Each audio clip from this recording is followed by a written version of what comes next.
सदाशिवसमारम्भां शङ्कराचार्यमध्यमाम् अस्मदाचार्यपर्यन्तां वन्दे गुरुपरम्परां वन्दे गुरुपरम्पराम्। तत्वबोध आदि शंकराचार्यजी रचित तत्वबोध ग्रंथનું આપણે અધ્યયન કરી રહ્યા છીએ। એમાં અત્યાર સુધી જે વિચારણા આપણે જોઈ, તત્વબોધ એ શબ્દને સમજવાનો આપણે પ્રયત્ન કરતા હતા। તત્વ એટલે શું? તત્વ ત્વમ, જે આમ કહીએ ત્વમ જે શબ્દ થાય છે તો ત્વમ એટલે તે પણું। જે રીતે ઘરેણાં હોય, સુવર્ણના અનેક ઘરેણાં હોય, એ ઘરેણામાં બંગડી હોય, હાર હોય, વીંટી હોય, આ બધા ઘરેણામાં એનું સારરૂપ તત્વ શું છે તો કે સુવર્ણ, અને એટલે એનું સુવર્ણત્વ કહેવાય। બધામાં જો સર્વસામાન્ય હોય તો એ સુવર્ણત્વ છે। બધા ઘરેણામાં જેવી રીતે સુવર્ણત્વ જ છે, એવી રીતે ઈંટ, ઘડો, નળિયા એ બધામાં માટીપણું, જેને સંસ્કૃતમાં કહેવાય મૃદત્વ, માટીપણું જે છે એ બધામાં સામાન્ય છે। એવી રીતે અહીંયા ત્વમ જે છે ને એ એના પણું અથવા એનું યાથાત્મ્ય સ્વરૂપ શું છે એ અહીંયા જણાવે છે। તત્વમ તેનું યાથાત્મ્ય સ્વરૂપ, યથાર્થ સ્વરૂપ અને એનો બોધ અર્થાત કે એનું જ્ઞાન કરાવે છે। તો આપણે વિચાર કરતા હતા કે તત્વ એટલે શું, તો કે કોણ? તત્ એટલે સર્વનામ છે, તો કે તત્ એટલે જો કોઈ વિશેષ કહ્યું હોય ને, તો કે મીઠાઈનું તે પણું શું છે, તો કે મીઠાઈનું તે પણું મીઠાશ છે। પણ કંઈક આગળ જો શબ્દ લગાવ્યો, જે રીતે ઘરેણાનું તો કે સુવર્ણત્વ, ઈંટ વગેરેનું તો કે મૃદત્વ, કંઈક વિશેષણ લાગી ગયું ને તો એ મર્યાદિત થઈ જાય છે। પણ અહીંયા એવું કંઈ કહ્યું નથી। તત્, તત્ એટલે શું લેવાનું તો કે તે એટલે બધું જ, તત્ સર્વનામ છે એટલે જીવ, જગત, ઈશ્વર આ બધાનું જે સારભૂત તત્વ છે એને જ અહીંયા તત્વમ કહેવામાં આવે છે। અને તત્વનો બોધ, બોધ અર્થાત કે જ્ઞાન, તો કે તત્વનું જ્ઞાન શા માટે પ્રાપ્ત કરવાનું, એનું ફળ શું? માત્ર જ્ઞાન પ્રાપ્ત કરીને જાણવાથી શું થાય? કંઈક કર્મ કરવું પડે, કંઈક કરીએ તો કંઈક ફળ મળે, એવી જે મનમાં માન્યતા રહેલી છે એને અહીંયા આપણે દૂર કરવાનો પ્રયત્ન, કંઈક કરીએ તો જ મળે એવું કંઈ જરૂરી નથી, જ્ઞાનથી પણ એનું ફળ પ્રાપ્ત થતું હોય છે। અને એના માટે આપણે એક સુભાષિત જોવાનો પ્રયત્ન કરતા હતા, જે સુખમ મે સર્વદા ભૂયાદ દુઃખમ મા ભૂત કદાચન ઇતિચ્છે સર્વથા માન્યે તે જ્ઞાનાદ એવ સિદ્ધ્યત। ખૂબ અગત્યનો શબ્દ છે, જ્ઞાનાદ એવ, બીજી કોઈ રીતે નહીં, બીજી કોઈ રીતે પણ જો આ પ્રાપ્ત થઈ શકે એમ હોય ને તો એના માટે પ્રયત્ન કરી લેવાનો। બીજી કોઈ રીતે સંભવ નથી એવું શાસ્ત્રને ખબર છે, અને આ જ જ્ઞાનનું ફળ છે। તે જ્ઞાનાદ એવ, પણ કયું જ્ઞાન, જ્ઞાનથી કયું ફળ મળે છે? તો અહીંયા જે પ્રથમ પંક્તિમાં આપણે જોયું, મને નિત્ય સુખ પ્રાપ્ત થાય અને ક્યારેય દુઃખ ન થાય। અને એને આપણે એક જ વાક્યમાં કહેવું હોય તો એવું કહી શકાય કે દુઃખ રહિત નિત્ય સુખની પ્રાપ્તિ માત્ર જ્ઞાનથી જ થાય છે। અને ઇતિચ્છે સર્વથા માન્ય, બધાને આ જ ઈચ્છા રહેલી છે। ભલે ઇમિડિયેટ એવું લાગે કે આ ધન પ્રાપ્ત કરવું છે, સત્તા પ્રાપ્ત કરવી છે, વિદ્યા પ્રાપ્ત કરવી છે, જગતમાં કંઈ પણ પ્રાપ્ત કરવું છે, પણ એના મૂળમાં તો આ જ ઈચ્છા રહેલી છે કે કોઈ પ્રકારે દુઃખથી છૂટવું છે અને ફરી દુઃખ ન આવે એવી ઈચ્છા છે, અને સુખ પ્રાપ્ત કરવું છે, અને એવું સુખ પ્રાપ્ત કરવું છે કે જે ક્યારેય જાય નહીં। એટલે દુઃખ રહિત નિત્ય સુખની પ્રાપ્તિની જે સર્વસામાન્ય ઈચ્છા છે એ જ્ઞાનથી જ સિદ્ધ થઈ શકે તેમ છે, અને એ જ્ઞાનનું વિશેષ ફળ છે। અને આ તે જ્ઞાનાદ એવ કહ્યું ને, એ જ અહીંયા તત્વનું જે જ્ઞાન આપે છે, તત્વબોધ, એ આત્મતત્વના કે બ્રહ્મતત્વના જ્ઞાનથી જ આની પ્રાપ્તિ થઈ શકે એમ છે, બીજી કોઈ રીતે એ થઈ શકે તેમ નથી। આટલું આપણે જોયું હતું। આ વિચારણા કરી, હવે એ વિચારણાને આપણે શાસ્ત્ર સંમતિથી જોવાનો પ્રયત્ન કરવાનો છે। આપણે વિચારણા કરી, ગયા વર્ગમાં આપણે આની વિસ્તારપૂર્વક વિચારણા જોઈ ગયા છીએ, પણ હવે શાસ્ત્રમાં કંઈ પ્રમાણ છે કે આપણે આપણી બુદ્ધિથી વિચારીને નિર્ણય કરી લઈએ છીએ? શાસ્ત્રનું પ્રમાણ હોવું જોઈએ। શાસ્ત્ર પ્રમાણ વગર આપણે કોઈ વાત સ્વીકારતા નથી। શાસ્ત્ર જ આપણા માટે પ્રમાણ છે। તો શાસ્ત્રમાં ક્યાં કહ્યું છે એવું કે જ્ઞાનનું આવું વિશેષ ફળ હોય છે, જ્ઞાનનું ફળ મળે, કંઈક કરીએ તો જ ફળ મળે એવો આપણો વ્યવહારિક અનુભવ છે, પણ જ્ઞાનથી જાણવાથી પણ ફળ પ્રાપ્ત થઈ શકે તેમ છે।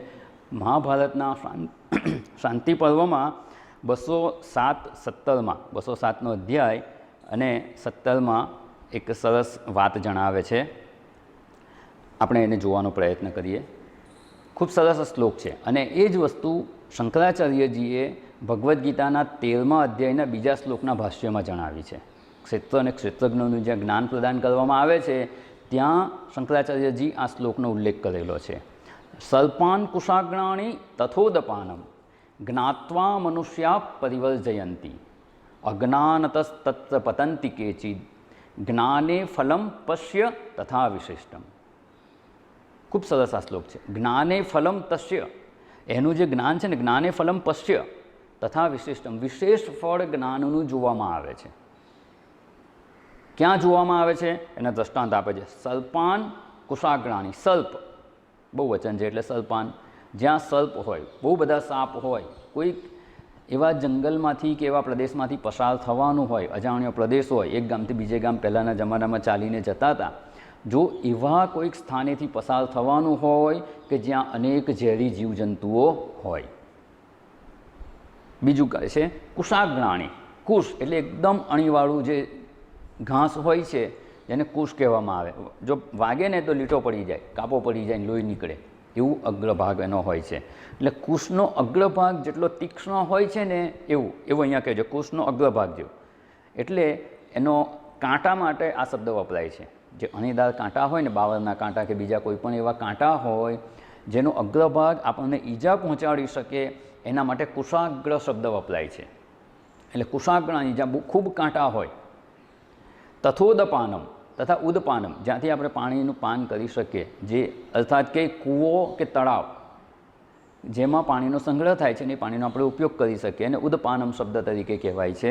તો તથા ઉદપાનમ, આવું જ્યાં હોય અને એવા રસ્તેથી જો પસાર થવાનું હોય તો શું થાય? તો કે જ્ઞાત્વા મનુષ્યા પરિવર્જયંતી. ધારો કે ખબર હોય, આપણને ખબર હોય કે આ રસ્તે જઈએ છીએ ત્યાં ખૂબ સાપ અને ઝેરી જીવજંતુઓ છે, તો આપણે સાચવીને ચાલીશું, જોતા રહીશું ક્યાંકથી સાપ નથી નીકળતો ને ક્યાંક કોઈ જીવજંતુ નથી ને, સાચવીને જઈશું અથવા થોડો રસ્તો આપણે સેફ રસ્તેથી જવાનો પ્રયત્ન કરીશું.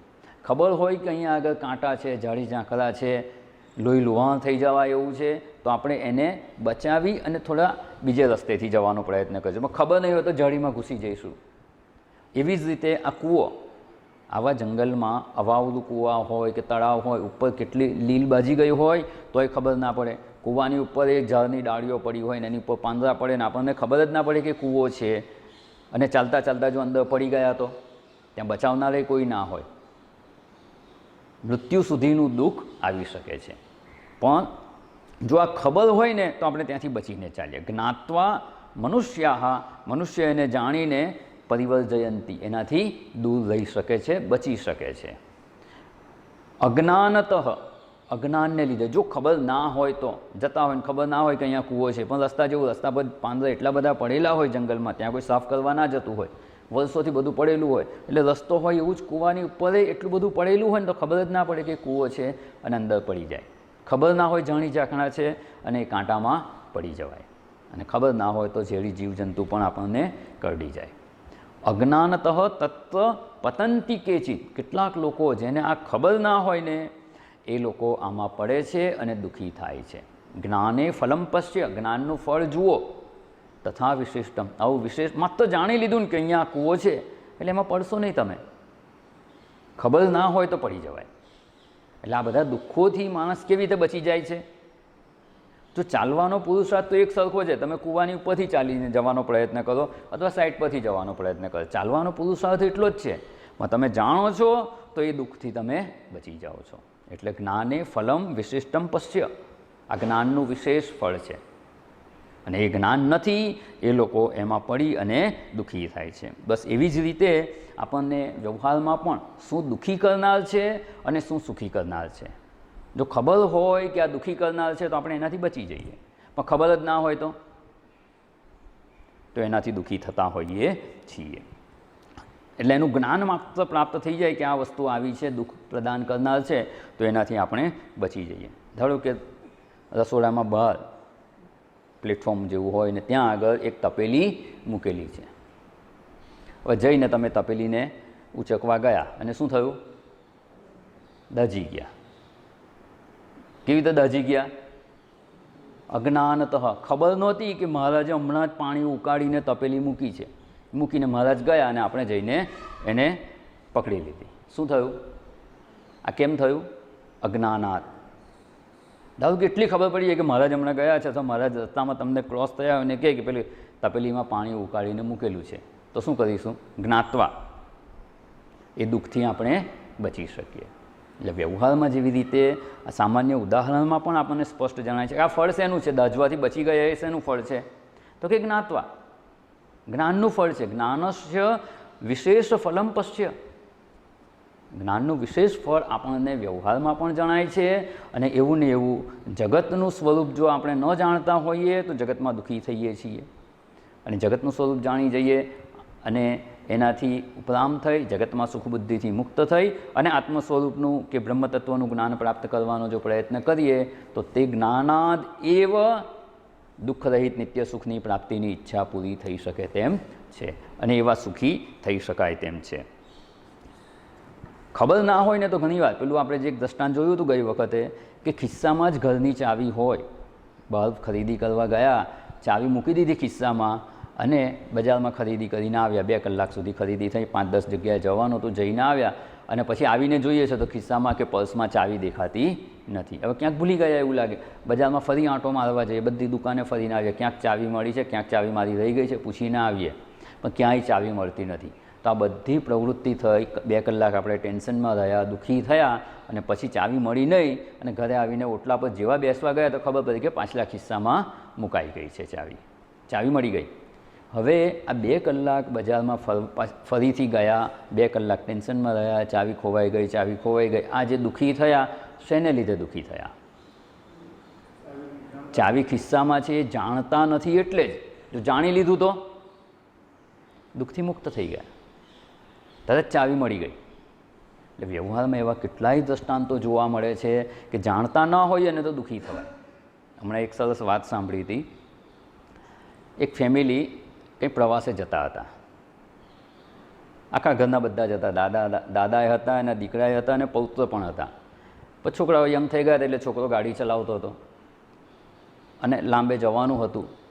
હવે રસ્તામાં એક ગામ છૂટી ગયું ને બીજું ગામ આવવાને વાર હતી અને પેટ્રોલ ખલાસ થઈ ગયું. આમ હતું કે રસ્તા પેટ્રોલ પંપ આવશે તો ભરાવી લઈશું પણ પેટ્રોલ પંપ દેખાયો નહીં અને પેટ્રોલ ખલાસ થઈ ગયું. હવે શું કરવાનું? પછી કોઈને પૂછ્યું ગામમાં તો કે 2 કિલોમીટર દૂર છે પેટ્રોલ પંપ, ત્યાં જવું પડે. હવે કોઈ રસ્તો એવો હતો કે બહુ ટ્રાફિકે નહોતો કે બીજી કોઈ વાહનની મદદ મળે કે એમાં બેસીને જઈને પેટ્રોલ લઈ આવાય. થોડીક વાર રાહ જોઈ પછી નક્કી કર્યું કે ચાલો બધા 5-6 જણા છીએ, ધીમે ધીમે ધક્કો મારીને ગાડી લઈ જઈએ. તો ધક્કો મારીને 2 કિલોમીટર સુધી ગાડી લઈ ગયા. ત્યાં જઈને પેટ્રોલ ભરાયું. પછી દાદા હતા ને દાદાએ કીધું કે આપણે પેલું જે અંદર ગાડીની ડિક્કીમાં કેન મૂકી રાખ્યું છે ને એમાં 5 લીટર પેટ્રોલ આપણે કાયમ રાખીએ છીએ, એ પણ ભરાવી લેજે કે ઇમરજન્સીમાં કામ લાગે. તો પેલો છોકરો શું કહે છે જે ચલાવતો હતો, એ તો ઇમરજન્સી માટે રાખેલું છે જ.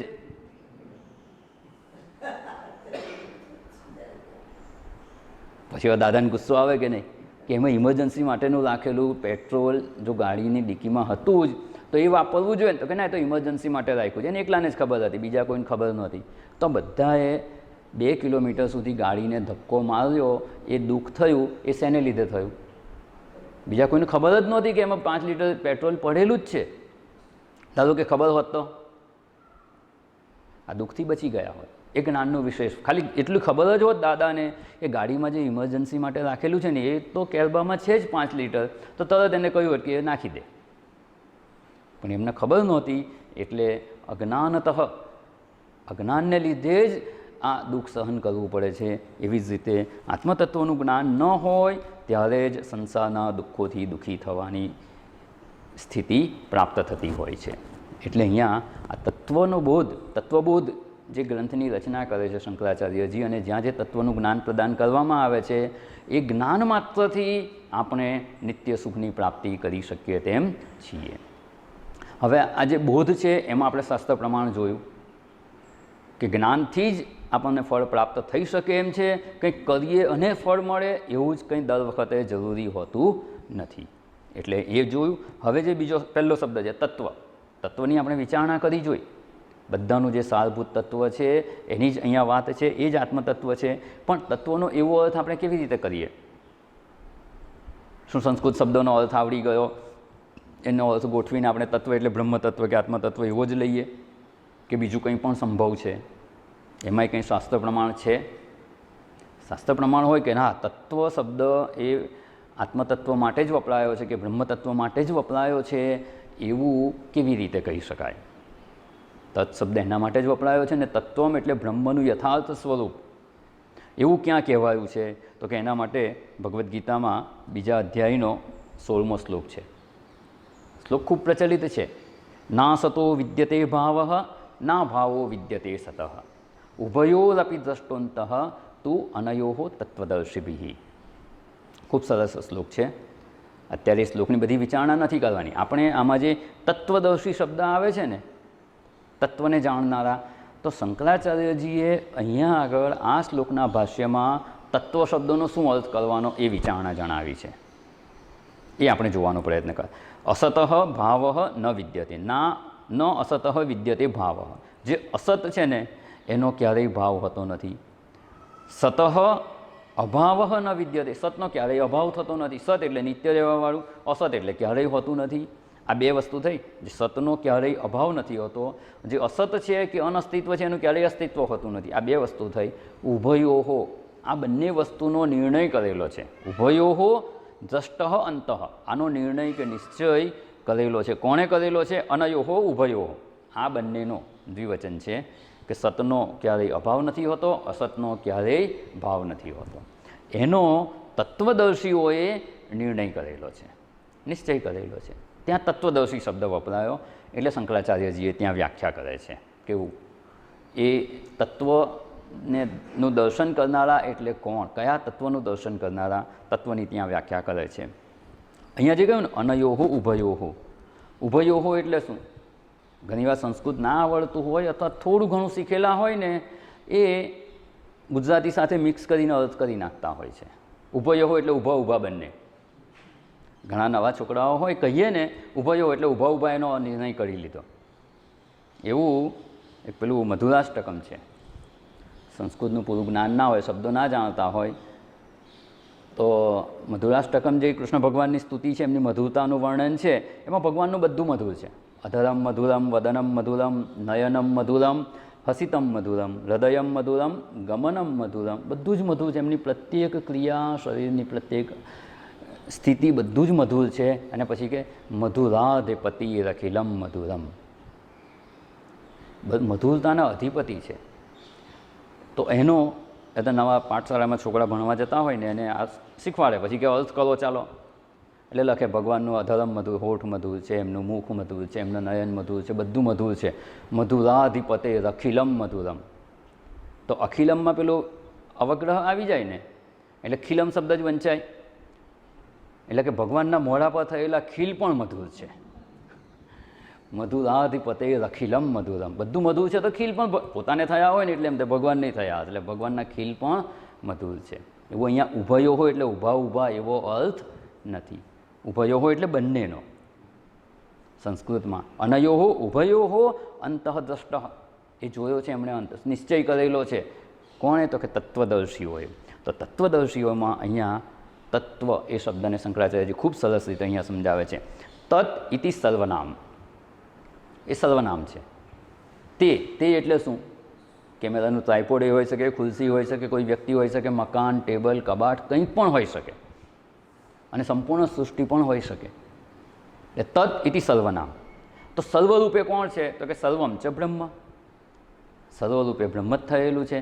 એ તસ્માદ આત્મન આકાશ સંભૂત, એમાંથી જ પંચમહાભૂત અને સંપૂર્ણ સૃષ્ટિ ઉત્પન્ન થઈ છે. એટલે તદ ઇતિ સર્વનામ, સર્વમ ચ બ્રહ્મ. અને સર્વ શું છે? તો કે બ્રહ્મ જ સર્વરૂપે રહેલું છે. તસ્ય નામ તત્, એટલે બ્રહ્મને, તસ્ય બ્રહ્મસ્ય નામ તત્, એ બ્રહ્મનું જ નામ તત્ તરીકે કહેવાય. તત્ કે એટલે એ બ્રહ્મ તત્વ. તત્ સર્વમ ચ બ્રહ્મ તસ્ય નામ તત્. અને એનો ભાવ, એના હોવાપણું જે છે એનો જે ભાવ છે, એની અસ્તિત્વ છે, એને તત્વમ કહેવામાં આવે છે. ત્વમ શબ્દ લાગે છે એટલે એને ભાવવાચક સંજ્ઞા બને છે. એટલે તત્વમ તે પણું બ્રહ્મનું જે સ્વરૂપ છે, તદ્ભાવ તત્વમ. અને એટલે તત્વમનો અર્થ શું? પેલું તત્વમ તસ્ય ભાવ તત્વમ, પછી બરાબર લીટી કરીને કહે કે એટલે શું? તો કે બ્રહ્મણ યાથાત્મ્યમ, બ્રહ્મનું યથાર્થ સ્વરૂપ, એને તત્વ કહેવામાં આવે છે. એટલે તદ્ભાવ તત્વમ અને બ્રહ્મણ યાથાત્મ્યમ એ તત્વમ શબ્દનો અર્થ છે. અને એ તત્વનો બોધ કરાવે છે.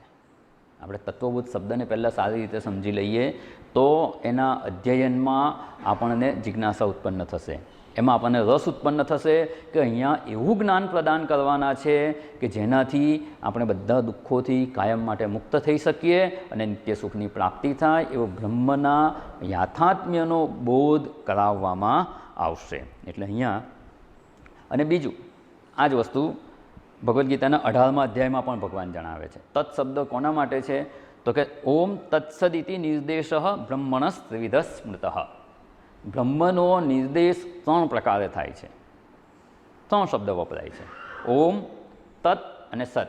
ઓમ તત્ સત ઇતિ નિર્દેશ, આ નિર્દેશ કરે છે કોનો? બ્રહ્મણ ત્રિવિધ, 3 પ્રકારે સ્મૃત, એનો નિર્દેશ થયેલો છે. કોણે? તો કે વેદાંતેષુ, વેદાંતેષુ બ્રહ્મવિદ્ભિ નિર્દેશ સ્મૃત.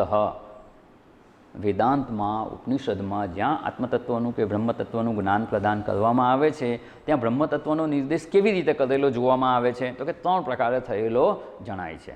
ઓમ, ઓમથી પણ પરમાત્માનો નિર્દેશ થાય છે, તત્થી પણ પરમાત્માનો નિર્દેશ થાય છે, અને સત્તત્વ રૂપે પણ પરમાત્માનો નિર્દેશ થાય છે.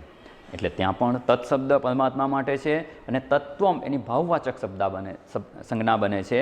તત્વમ બ્રહ્મણ યાથાત્મ્યમ, બ્રહ્મણ બોધ તત્વબોધ, એવું જ્ઞાન અહીંયા પ્રદાન કરવાનું છે. એટલે અહીંયા અત્યાર સુધીની આપણે જે વિચારણા જોઈ ગયા એને જો સાર રૂપે જોવું હોય તો તત્વમ એટલે બ્રહ્મનું કે આત્મતત્વનો યથાર્થ બોધ, એને તત્વબોધ કહેવામાં આવે છે.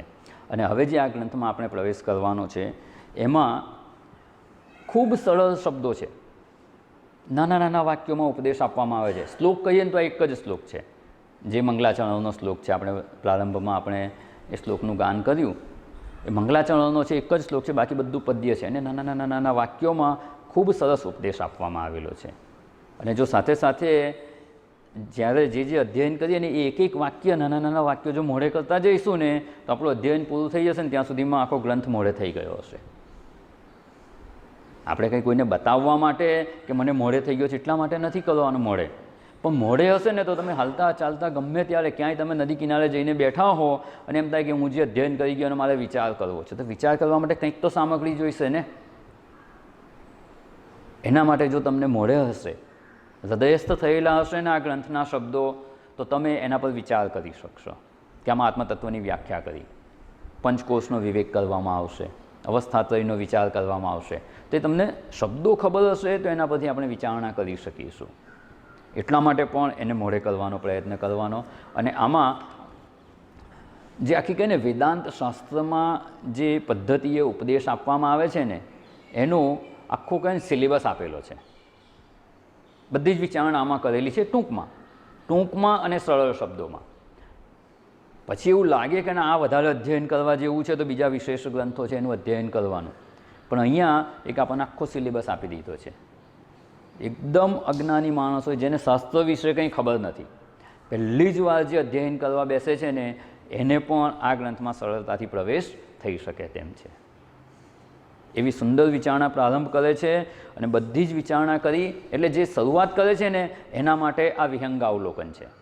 એમ કહે ને ક્યાંક જવું હોય, કંઈક યાત્રા કરવી હોય કે હિમાલયની યાત્રા કરવી હોય તો પહેલાં આપણે મેપ લઈને બેસીએ, અથવા કોઈ જાણકાર હોય એને પૂછી લે કે ભાઈ અહીંથી ક્યાં જવાનું, ક્યાંથી ક્યાં જવાનું, ત્યાં શું સગવડ હશે, કેવો રસ્તો છે, કેવી રીતે ટ્રેકિંગ કરવાનું, કેવી વ્યવસ્થા હશે, બધી માહિતી આપણે લઈ લઈએ. એટલે કે રૂટ મેપ પણ આપણને આપે છે. એટલે પહેલાં ખબર પડે કે આપણે આ રસ્તે જવાનું છે, ત્યાં આવવું છે, એવી માહિતી પણ મળી જાય. જે આ યાત્રામાં અધવચ્ચે છે, યાત્રા કરી જ રહ્યા છીએ, અધ્યાત્મ માર્ગે પ્રયત્ન કરી રહ્યા છીએ, એને પોતાને ખબર પડે કે હું ક્યાં છું યાત્રામાં, કેટલે પહોંચ્યા છીએ આપણે, અને હવે આગળ ક્યાં જવાનું છે, આગળની આપણી યાત્રા કેવી હશે, એની પણ વિચારણા છે. અને જેનું અધ્યયન થઈ ગયું છે ને, ધારો કે પ્રસ્થાનત્રયનું પદ્ધતિસરનું જેણે અધ્યયન કરી લીધું, એના માટે એવું કહેવાય કે સિંહાવલોકન છે. સિંહનું એવું હોય, ચાલતો હોય ને પછી આમ પાછળ ફરીને જોવું કેટલું ચાલ્યા આપણે, કયા રસ્તે ચાલીને આવ્યા, તો એ પણ અહીંયા વિચારણા થઈ જાય. ભણી લીધા પછી ખબર પડે કે આખી અધ્યાત્મ યાત્રાનો પથ અહીંયા દર્શાવવામાં આવેલો છે. તો મુખ્ય જે વિચારણા અહીંયા કરવામાં આવી છે, એક તો પહેલાં મંગલાચરણ છે, ગુરુને ઈશ્વરને વંદન કરવામાં આવે છે. પછી જે આ વેદાંતમાં સીધું પ્રવેશ કરતા હોય એને પહેલી જ વિચારણા આવે અનુબંધ ચતુષ્ટય. જે ગ્રંથ વિશેના 4 પાસા આપણે સમજવા જોઈએ એની વિચારણા છે. અધિકારી, વિષય, સંબંધ અને પ્રયોજન. વિસ્તારપૂર્વક વિચારણા આવવાની છે. અત્યારે ખાલી આપણે એમ કહીએ ને સિલેબસ જોઈ લઈએ કે આ ગ્રંથમાં આટલું આપણે અધ્યયન કરવાનું છે.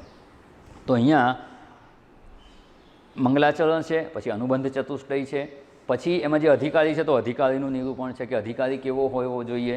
તો સાધન ચતુષ્ટય સંપત્તિની વિચારણા અહીંયા કરવામાં આવી છે કે 4 સાધનથી યુક્ત હોવો જોઈએ. પછી કે આત્મતત્વ કેવું છે, જે તત્વનો વિવેક કરવાનો છે, અહીંયા વિવેક કરી અને જાણવાનું છે. એટલે તત્વનો વિવેક શું છે? તત્વના વિવેકમાં આત્મા અને અનાત્મા બેને જુદા જાણવાના છે. અહીંયા વિવેકની વ્યાખ્યા જુદી જ છે.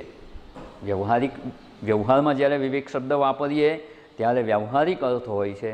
અહીંયા વિવેકનો અર્થ આપણને શાસ્ત્ર સમજાવે છે કે કેવો વિવેક કરવાનો, આત્મા શું છે અને અનાત્મા શું છે. એવું કહ્યું એટલે કે તો કે આત્મા શું છે, તો કે આત્મા કહો, આત્માના સ્વરૂપનું વર્ણન કરે છે. તો કે જે અનાત્મા છે એ બધું કેવું છે, તો કે આ બધું અનાત્માથી આત્મતત્વ જુદું છે. તો અનાત્મા કેવું છે, તો કે 3 શરીર છે, એટલે શરીરત્રય વિવેક છે, અવસ્થાત્રય વિવેક છે, જાગ્રત, સ્વપ્ન, સુષુપ્તિ, એનાથી આત્મતત્વ જુદું છે. પંચકોષનું વર્ણન કરે છે કે 5 કોષ છે, એનાથી પણ આત્મતત્વ જુદું છે. પછી શરીર, ઇન્દ્રિયો, આ પ્રાણ, આ બધાની ઉત્પત્તિ કેવી રીતે થઈ, પંચીકરણ થયું, એની વિચારણા જણાવે છે. અને આ બધાથી પોતાને જુદા આત્મ સ્વરૂપે જે જાણી લે છે એવા જ્ઞાની પુરુષ એને જીવનમુક્ત કહેવામાં આવે છે. જીવનમુક્તની વાત છે. કર્મોની પણ વિચારણા છે. કર્મો કેટલા પ્રકારના, તો કે પ્રારબ્ધ, સંચિત અને આગામી. અત્યારે ભોગવી રહ્યા છે પ્રારબ્ધ, પૂર્વે કરેલા છે એ જે સમૂહ છે એ સંચિત, હવે જે થવાના છે એ આગામી કર્મો, એની પણ વિચારણા છે. અને આ બધાથી જ્ઞાની મુક્ત છે એવું કહી અને જ્ઞાનીની સ્તુતિ પણ કરવામાં આવે છે. એટલે જીવન મુક્તિ પર્યંતની વાત અનુબંધ ચતુષ્ટયથી લઈ અને જીવન મુક્તિ પર્યંતની વિચારણા આ ગ્રંથમાં કરવામાં આવેલી છે. પણ સંક્ષેપમાં છે, ખૂબ સરળ શબ્દોમાં છે, નાના વાક્યો છે, સહેલાઈથી યાદ રહી જાય એવા છે. અને એ બધી વિચારણા આપણે અહીંયા જોવાનો પ્રયત્ન કરવાનો છે. અને એના દ્વારા વેદાંતમાં આપણો પ્રવેશ કેવી રીતે થાય, અને જો વેદાંતમાં પ્રવેશ થયો હોય તો એમાં પ્રગતિ કેવી રીતે કરી શકાય, અને આપણા જીવન લક્ષ્યને કેવી રીતે પ્રાપ્ત કરી શકાય એની વિચારણા કરવાની છે.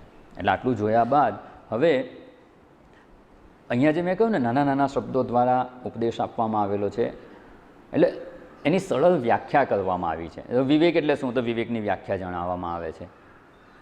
અધિકારી કોણ, તો એની વ્યાખ્યા કરવામાં આવે છે. પંચકોષ, તો 5 કોષ કયા કયા છે એની વ્યાખ્યા કરવામાં આવે છે. એટલે બધા જે વેદાંતમાં વપરાતા જે પારિભાષિક શબ્દો છે ને એની વિચારણા અહીંયા જણાવે છે. એ કોઈપણ વિદ્યા શાખા હોય ને એના પોતાના શબ્દો હોય, એની પોતાની ટર્મિનોલોજી હોય, અને એની ટર્મિનોલોજી એ શાસ્ત્રના સંદર્ભમાં જો સમજવામાં આવે ને તો જ એ વસ્તુ આપણને સમજાય. ધારો કે સેલ શબ્દ છે, કોઈ ઇલેક્ટ્રિકલવાળા હોય તો કે બેટરી હોય એમાં સેલ હોય, એને સેલ કહેતા હોય. વેપાર ધંધાવાળા હોય એને સેલ શબ્દ ખાલી સાંભળે તો શું સમજે, વેચાણવાળું સેલ છે. ઘણી બધી જગ્યાએ જુદા જુદા, જેલમાં રહેતા હોય તોય સેલ હોય, એ સેલમાં પૂરી દીધો. ઘણી જગ્યાએ સેલ છે. કેમેસ્ટ્રીવાળા ભણતા હોય, બાયોલોજીવાળા ભણતા હોય, એને શરીરના એક કોષ એને પણ સેલ કહેતા હોય. ખાલી સેલ શબ્દ એટલું બોલે તો ઘણા બધા અર્થ થઈ જાય. એટલે હવે આપણે જે શબ્દો અહીંયા વપરાવાના છે, વિવેક, વૈરાગ્ય, ષટ્સંપત્તિ, મુમુક્ષુત્વમ, આ બધા શબ્દોનો અર્થ શું કરવાનો એની વ્યાખ્યા અહીંયા સમજાવવામાં આવે છે. અને એ અહીંયા પ્રારંભિક ગ્રંથોમાં જ સમજાવવામાં આવે છે. પછી ભગવદ્ ગીતાને ઉપનિષદ ભણવા બેસીએ ને ત્યારે એની વ્યાખ્યા ના હોય, એ અહીંયા સમજી લેવી પડે. એટલે એ ગ્રંથોમાં પ્રવેશ કરવા માટેની યોગ્યતા પણ આવા પ્રકરણ ગ્રંથના અધ્યયનથી પ્રાપ્ત થતી હોય છે. એલિજિબિલિટી કહીએ ને એ પણ આનાથી જ આવે. આ જો ભણ્યા ના હોઈએ પ્રકરણ ગ્રંથો તો સીધા ઉપનિષદ સમજાતા નથી. ત્યાં તો વિવેક કહીને આગળ વધીએ કે વિવેક હોવો જોઈએ, પણ વિવેક એટલે શું? ખાલી કોઈના ઘરે જઈએ ચા પાણીનો ભાવે ના પૂછે તો વિવેક નથી, એવો વિવેકનો અર્થ નથી. વિજ્ઞાન ભાષા ભણવી હોય, વિજ્ઞાન ભણવું હોય તો આલ્ફા, બીટા, ગેમા એ બધું સમજવું પડે. એમને કોઈ અજાણ્યા માણસને જે વિજ્ઞાનના સ્ટુડન્ટ જ નથી એને કે આલ્ફા વેવ્સ એટલે શું સમજે? કશું સમજાય નહીં. એટલે એની ટર્મિનોલોજી સમજવી પડે. એવી જ રીતે અહીંયા ધારો કે ક્રેડિટ શબ્દ, ઘણા શબ્દો એવા છે કે એની ટર્મિનોલોજી ના સમજો ને ત્યાં સુધી ના સમજાય. જો એકાઉન્ટવાળા માણસ હોય તો ક્રેડિટ એટલે શું? જે પૈસા જમા થયા એને ક્રેડિટ કહેવાય. અને કોઈ સામાજિક રીતે ખૂબ આગળ પડતા હોય, પ્રતિષ્ઠિત વ્યક્તિ હોય, એ કહે કે આપણી તો સમાજમાં બહુ ક્રેડિટ છે એટલે શું બહુ પૈસા છે? એને શું અર્થ સમજવાનો? ખૂબ પ્રતિષ્ઠા છે સમાજમાં, ક્રેડિટ છે, ત્યાં પ્રતિષ્ઠા અર્થમાં વપરાઈ જાય છે શબ્દ. એવી રીતે ઘણા બધા શબ્દો એમાં વપરાતા હોય છે. ધારો કે ઘંટ વાગ્યો, સ્કૂલના વિદ્યાર્થી હોય તો ઘંટ વાગે એનો અર્થ શું? પીરિયડ પૂરો થયો. અને આશ્રમમાં ઘંટ વાગે તો શું સમજવાનું? ચાલુ થયો ક્લાસ. અર્થ બદલાઈ ગયો આખો. અહીંયા ક્લાસ શરૂ થવાનો બેલ વાગે, પૂરો થવાનો બેલ નથી વાગતો. સ્કૂલમાં પૂરો થાય એટલે બેલ વાગે એટલે કે ક્લાસ પૂરો થયો, અર્થ બદલાઈ જાય. એમ કે સીટી વાગી, સીટી વાગી એટલે શું? રસોડામાં હોય તો કુકરની વાગી, અને સિગ્નલ તોડીને જાય તો પોલીસવાળાની વાગી. શબ્દ એ જ છે, અર્થ બદલાઈ જાય છે. એવી રીતે પીએમ કરવાનું છે અથવા પીએમ શબ્દ છે, પીએમનો અર્થ શું સમજવાનો? આજકાલ શું પીએમ કહીએ એટલે શું? પીએમ મોદી, પહેલો શબ્દ એ સમજાય. પછી ધારો કે કોઈ ડૉક્ટર હોય તો પોસ્ટમોર્ટમ. આવા ઇલેક્ટ્રિકલ એન્જિનિયર સાહેબ બેઠા છે જીઈબી વાળા, સાહેબ પીએમ કરવાનું એટલે શું? બરોબર સાહેબ, પ્રિવેન્ટિવ મેન્ટેનન્સ કરવાનું. ચોમાસું આવે છે, પીએમ કરવાનું. આખી લાઈન જાય છે, એનું પીએમ છે એટલે શું? પ્રિવેન્ટિવ મેન્ટેનન્સનું શેડ્યુલ બનાવવાનું છે પીએમ શબ્દ. ક્યાં તમે એને વાપરો છો એ પ્રમાણે એનો અર્થ થઈ જાય. એ એની ટર્મિનોલોજી છે. એન્જિનિયરિંગની ટર્મિનોલોજીમાં પીએમનો અર્થ જુદો છે, મેડિકલ સાયન્સમાં એનો અર્થ જુદો છે. એવી રીતે અહીંયા જે શબ્દો આપણે સમજવાના છે, વેદાંતમાં આ શબ્દોનો અર્થ શું છે એ વ્યાખ્યા શંકરાચાર્યજી અહીંયા કરે છે. અને એ વ્યાખ્યા જો સાચા અર્થમાં સમજ્યા હોઈશું ને તો આગળના જે ગ્રંથો છે, ભગવદ્ ગીતા, ઉપનિષદ, બ્રહ્મસૂત્ર, જે પ્રસ્થાનત્રયના 3 પ્રસ્થાન કહેવાય છે, એ સરળતાથી આપણે સમજી શકીશું. પણ આની સ્પષ્ટતા નહીં હોય ને તો પેલું બધા 5 વાર ભણીશું ને તો એ કંઈ પલ્લે પડશે નહીં. જે અર્થ મનમાં ગ્રહણ થવો જોઈએ ને એ અર્થ જ ગ્રહણ નહીં થાય. ભણી તો લઈશું, અધ્યયન કરી લઈશું, વાંચી લઈશું, સત્સંગ શ્રવણ કરી લઈશું, પણ જે અર્થની સ્પષ્ટતા આવવી જોઈએ ને એ નહીં થાય. એટલા માટે અહીંયા આ પાયાનો ગ્રંથ છે અને એ વસ્તુ આપણે સમજવાનો પ્રયત્ન કરવાનો છે કે વેદાંતના પારિભાષિક શબ્દો અહીંયા કયા અર્થમાં સમજાવવામાં આવે છે. હવે જે અહીંયા કહેવામાં કે વેદાંત, આપણે વેદાંતનું અધ્યયન કરીએ છીએ ને, વેદાંત એટલે શું?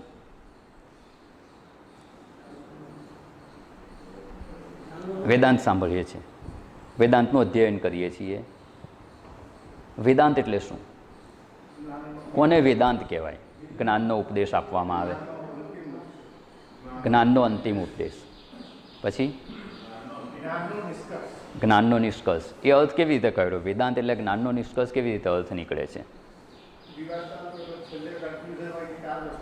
હા, અહીંયા જે વેદાંત શબ્દ છે ને એનો થોડો અર્થ આપણે વિસ્તારપૂર્વક સમજી લઈએ, પછી એ ગ્રંથમાં આપણે વિચારણામાં આગળ વધીશું. પછી એની વિચારણા કરવાની આવશ્યકતા નથી, પણ અત્યારે આ વેદાંતનો ગ્રંથ છે અને એને પ્રકરણ ગ્રંથ કહેવાય છે, જ્યાં વેદાંતના સિદ્ધાંતનું જ નિરૂપણ કરવામાં આવે છે, પણ અમુક પાસાને લઈને નિરૂપણ કરવામાં આવે છે, તો એને પ્રકરણ ગ્રંથ કહેવાય. કોઈક એક પ્રકરણનો વિચાર કરવામાં આવે, એક કે અમુક પ્રકરણનો વિચાર કરવામાં આવે, પણ એ વેદાંતને અનુરૂપ હોય.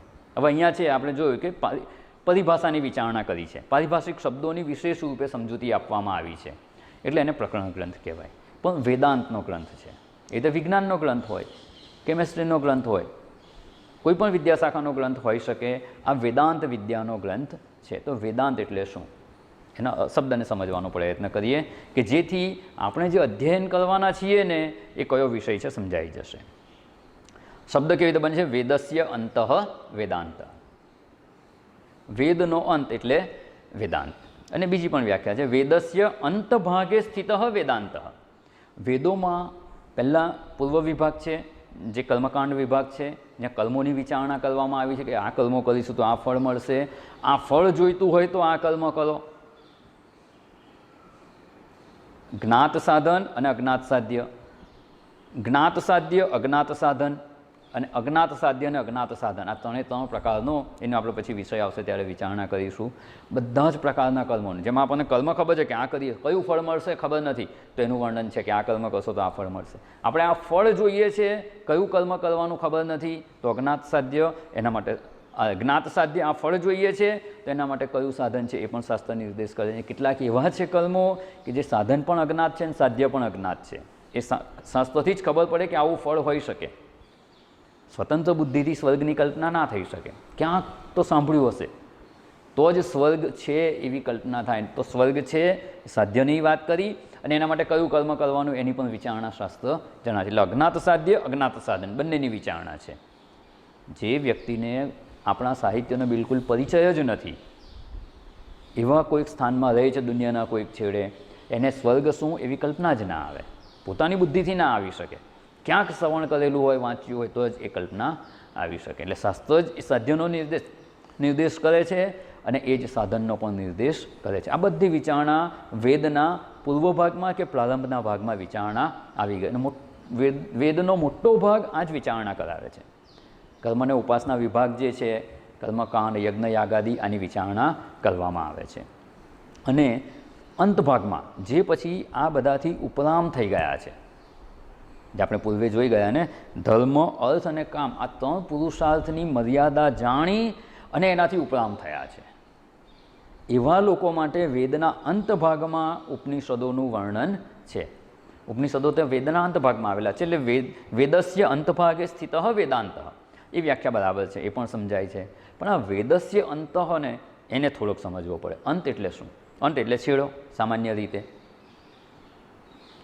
હવે જો દ્રષ્ટાંત લઈને સમજવાનો પ્રયત્ન કરીએ તો એમ કહેવાય કે આ દિવસ છે, અત્યારે આ દિવસ પૂરો થશે એટલે શું થશે? સાંજ પડશે એટલે શું કહેવાશે? દિવસનો અંત આવી ગયો. પછી શું આવશે? રાત આવશે. દિવસનો અંત એટલે શું?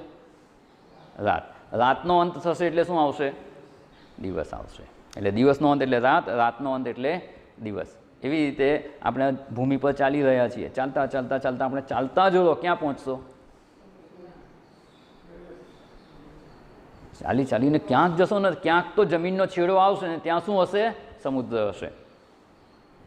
ગમે તે દિશામાં ચાલો, ક્યાંક ને ક્યાંક તો આવશે. જમીનનો છેડો આવે ત્યાં સમુદ્ર આવે. અને સમુદ્રમાં તમે જાઓ આગળ, વાહન લઈને નીકળ્યા, સમુદ્રના સામે કિનારે જશો ત્યાં શું હશે? જમીન હશે. જમીનનો છેડો પાણી કે સમુદ્ર, ને સમુદ્રનો છેડો આવે ત્યાં શું હોય? જમીન. તો આ વેદ એટલે શું છે? આમ તો વિદ ધાતુ છે. વિદ ધાતુ એટલે જ્ઞાન. વિદનો અર્થ છે જ્ઞાન માટે વપરાય છે. અને જ્યાં જ્ઞાનનું નિરૂપણ છે તે વેદ કહેવાય. એટલે વેદ એટલે જ્ઞાન, અને વેદનો અંત એટલે જ્ઞાનનો અંત. એટલે દિવસનો અંત રાત, રાતનો અંત દિવસ, જમીનનો અંત પાણી, પાણીનો અંત જમીન. તો વેદ એટલે જ્ઞાન, જ્ઞાનનો અંત એટલે શું થઈ જશે?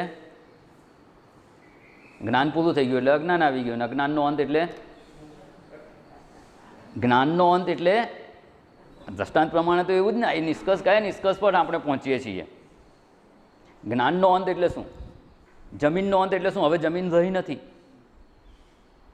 તો વેદનો અંત એટલે શું? જ્ઞાનનો અંત આવી ગયો, હવે જ્ઞાન રહ્યું નથી. શું એવો અર્થ છે? જો આપણી સ્વતંત્ર બુદ્ધિથી વિચારણા કરીએ ને તો આપણી બુદ્ધિ કે તર્ક આપણને ગમે ત્યાં લઈ જઈ શકે છે. આપણે તર્કનો ઉપયોગ કરીએ છીએ, તર્ક બધો જ આપણી વિચારણા છે, પણ એ તર્ક શાસ્ત્રને અનુરૂપ હોવો જોઈએ. જો સ્વતંત્ર રીતે તર્ક કરવા જઈએ ને કે બુદ્ધિપૂર્વક વિચારણા કરવા જઈએ ને તો એ આપણને આપણા નિશ્ચિત લક્ષ્ય સુધી લઈ જાય નહીં, સાચા જ્ઞાનમાં એ લઈ જાય નહીં.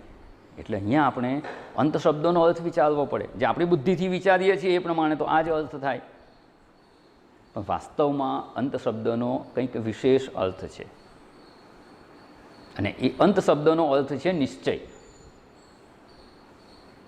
એ કેવી રીતે થાય છે એ આપણે સમજવાનો પ્રયત્ન કરીએ.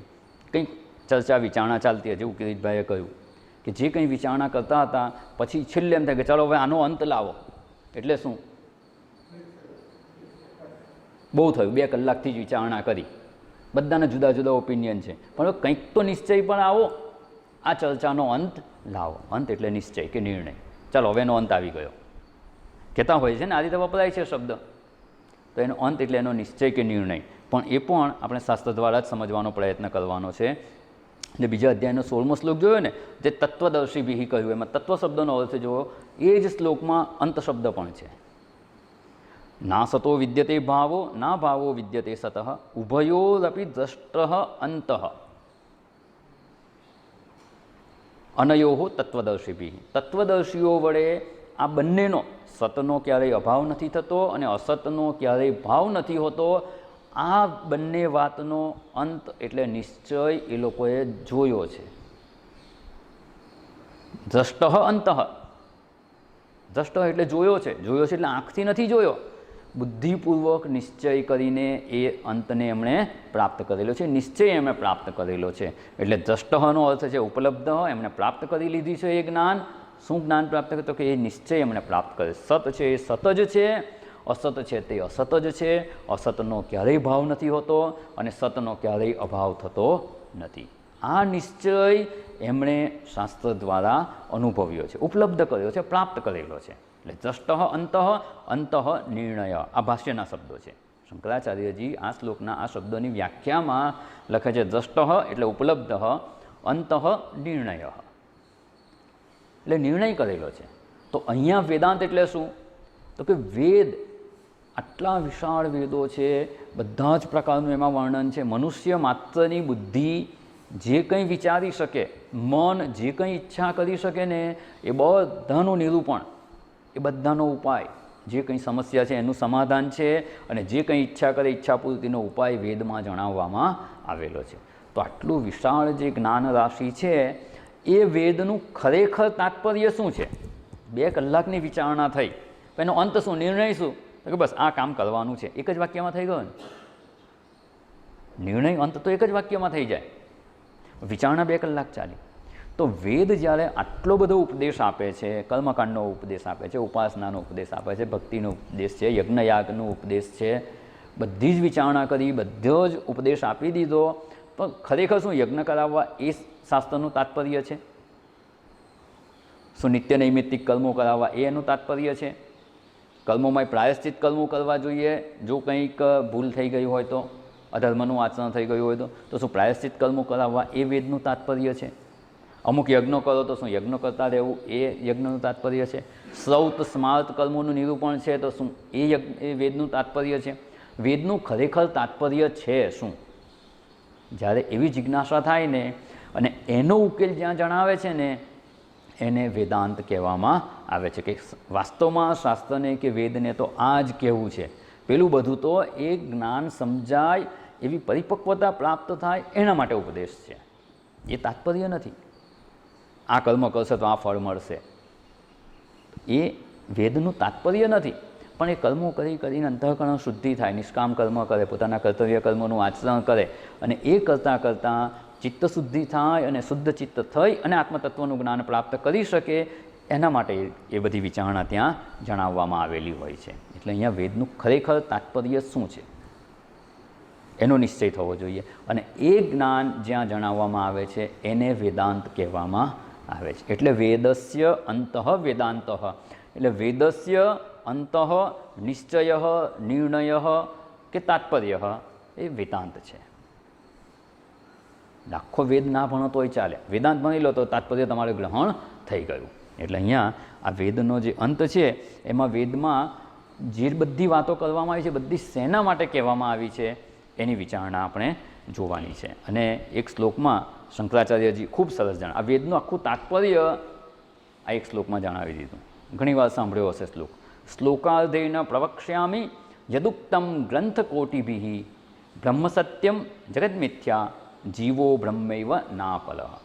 આ વેદનું તાત્પર્ય શ્લોકાર્ધેન, અર્ધા શ્લોકમાં શંકરાચાર્યજી કહે છે, યદ ઉક્તમ ગ્રંથકોટિભિઃ, કરોડો ગ્રંથોમાં, અનેક ગ્રંથો છે આપણા સાહિત્યમાં, વૈદિક સાહિત્યમાં, એ અનેકો ગ્રંથોમાં, કરોડો ગ્રંથોમાં યદ ઉક્તમ જે કહેવાયું છે એનો સાર શ્લોકાર્ધેન અર્ધેન શ્લોકેન અર્ધા શ્લોક દ્વારા પ્રવક્ષ્યામી, એને હું સ્પષ્ટ રૂપે વક્ષ્યામી, હું એને સ્પષ્ટ રૂપે જણાવું છું. આટલું કહેવા માટે અડધો શ્લોક વપરાઈ ગયો. આ એક શ્લોક છે એટલે અનેક ગ્રંથોનું જે તાત્પર્ય છે એ હું અડધા શ્લોકમાં કહું છું, એવું કહેવામાં અડધો શ્લોક વપરાઈ ગયો. હવે બીજો જે શ્લોકની બીજી પંક્તિ છે, અડધો શ્લોક છે, એમાં આ સમગ્ર વૈદિક સાહિત્યનો જે સાર છે, એનો જે અંત કે નિશ્ચય છે એ અહીંયા જણાવે છે. તો કે બ્રહ્મ સત્યમ, બ્રહ્મ જ સત્ય છે, બીજું કશું જ સત્ય નથી. બ્રહ્મ સત્યમ, જગત મિથ્યા. તો કે જગત જણાય છે એ કેવું છે? જગત જણાય છે, વ્યવહાર કરી રહ્યા છીએ, તો કે એ મિથ્યા છે. મિથ્યા અને અસતમાં ફેર છે. મિથ્યા અર્થાત કે જણાય ખરું, અનુભવાય ખરું, વ્યવહાર યોગ્ય હોય પણ એનું સ્વતંત્ર અસ્તિત્વ હોતું નથી, એ મિથ્યા છે. વ્યવહાર યોગ્ય ચોક્કસ છે પણ સ્વતંત્ર અસ્તિત્વ હોતું નથી. એટલે બ્રહ્મ સત્ય છે. જો જગત જણાય છે તો જગત મિથ્યા છે. તો જીવ જણાય છે એ શું છે? જગત જણાયું. હવે જીવ જણાય છે તે શું છે? તો જીવ બ્રહ્મ એવ, જે જીવ છે ને એ બ્રહ્મ જ છે, બ્રહ્મથી ભિન્ન કંઈ હોઈ શકે જ નહીં. જીવ બ્રહ્મ એવ ન અપર, એનાથી ભિન્ન નથી. પોઝિટિવ નેગેટિવ બંને રીતે જણાવી દીધું. જીવ બ્રહ્મ એવ, જીવ બ્રહ્મ જ છે, ન અપર, એનાથી ભિન્ન છે જ નહીં. જીવ આપણે સ્વરૂપથી તો બ્રહ્મ જ છીએ, આત્મ સ્વરૂપ જ છીએ. જો એનાથી બીજું કંઈ જણાતું હોય ને તો એ આપણી બુદ્ધિની ખામી છે, આપણી સમજની ખામી છે. એના માટે આપણી સમજને સુધારવાની અને આપણે બ્રહ્મ જ છીએ એ જ્ઞાનમાં સ્થિત થવાનું. ભલે ના જણાતું હોય કે હું બ્રહ્મ છું એવું ના અનુભવાતું હોય ને, એનાથી કંઈ આપણે બ્રહ્મ મટી જતા નથી. આપણે સ્વરૂપથી બ્રહ્મ જ છીએ. જીવ બ્રહ્મ એવ. ન સમજાતું હોય તો સમજવાનો પ્રયત્ન કરવાનો. નથી સમજાતું એટલે નથી એવા નિષ્કર્ષ પર નહીં પહોંચવાનું.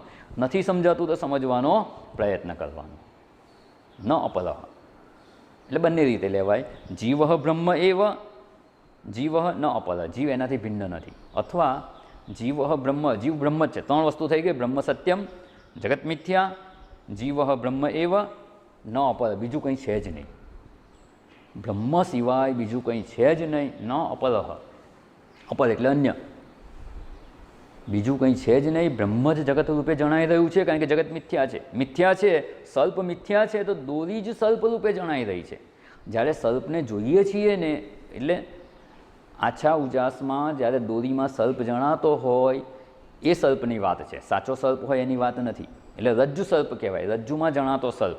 જ્યારે રજ્જુ સર્પ જણાઈ રહ્યો છે ત્યારે, જ્યારે સર્પ જણાય છે ત્યારે પણ દોરી જ છે. તમે જેને જોઈ રહ્યા છો એ દોરી જ છે. માત્ર આપણી ખોટી સમજને લીધે સાપ રૂપે જોઈ રહ્યા છીએ. સાપ છે જ નહીં. જ્યારે સાપ જણાય છે ત્યારે પણ નથી. દોરીને જ જોઈ રહ્યા છીએ પણ દોરી રૂપે નથી જોતા, સાપ રૂપે જોઈએ છીએ. ત્યારે ત્યાં શાસ્ત્ર કહે છે કે રજ્જુ એવ ન અપર, બીજું કંઈ છે જ નહીં. કોઈ સાપ જેવું કશું ત્યાં છે જ નહીં. છતાં જો તમને જણાતું હોય તો એ સમજની ભૂલ છે, એને દૂર કરો અને દોરીને જોવાનો પ્રયત્ન કરો. જીવ બ્રહ્મ એવ ન અપર, એનાથી ભિન્ન કંઈ છે જ નહીં.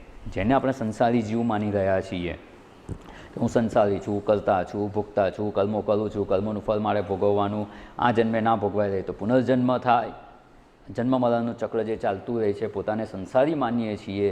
એ પોતાને સંસારી માનવામાં આવે છે એ જીવ વાસ્તવમાં બ્રહ્મ જ છે, બ્રહ્મથી ભિન્ન છે જ નહીં. આ વેદાંતનું તાત્પર્ય છે. અને આ વેદાંતનું તાત્પર્ય ગ્રહણ કરવા માટે આ ગ્રંથમાં વિચારણા કરવામાં આવશે. અને બધા ગ્રંથો, બધા વેદાંતના ગ્રંથોનું આ જ તાત્પર્ય છે.